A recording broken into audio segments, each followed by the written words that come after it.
ঢাকা একটি ব্যস্ত শহর, মানুষের ভিড়, কিন্তু এই ভিড়ের মধ্যেই মিশে আছে এক হাড়হিম করা অন্ধকার। আপনি যাকে একজন সাধারণ মানুষ ভাবছেন, হয়তো পকেটে চেপে ধরে আছে একটি সাইলেন্স পিস্তল। ঢাকা এখন প্রায় 450 ভাড়াটে খুনির চারণভূমি। কোনো ব্যক্তিগত আক্রোশ নেই, শুধু টাকার বিনিময়ে এরা কেড়ে নেয় এক একটি টার্গেট করা প্রাণ। কিন্তু মৃত্যুর এই কারিগরদের রিমোট কন্ট্রোল কোথায়? তদন্ত বলছে 7 সমুদ্র ওপার থেকে সুতো নাড়ছে 13 জন শীর্ষ সন্ত্রাসী। ইন্টারনেটের মাধ্যমে সেখান থেকেই আসছে খুনের অর্ডার, টাকা আর নিখুঁত নীল নকশা। তাদের এক একটি ডিজিটাল কমান্ডে ঢাকার কোনো ব্যস্ত মোড়ে ঝরে পড়ছে তাজা রক্ত। তারা ধরাছোঁয়ার বাইরে, কিন্তু তাদের লেলিয়ে দেওয়া খুনিরা আপনার পাড়ার আশেপাশে হয়তো কোথাও ওত পেতেই বসে আছে। এই খুনিদের সাম্রাজ্য ভাগ করা হয়েছে শুকনো ম্যাপে। গোয়েন্দা নথির তথ্য চমকে দেবে আপনাকে। তালিকার শীর্ষেই রয়েছে পুরান ঢাকার মতিঝিল, এখানে সক্রিয় শতাধিক পেশাদার শুটার।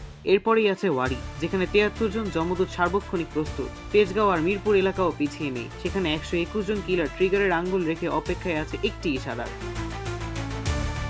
প্রতিটি বিভাগ যেন এক একটি স্বতন্ত্র ডেথ জোন। এরা দেখতে আপনার আমার মতো সাধারণ।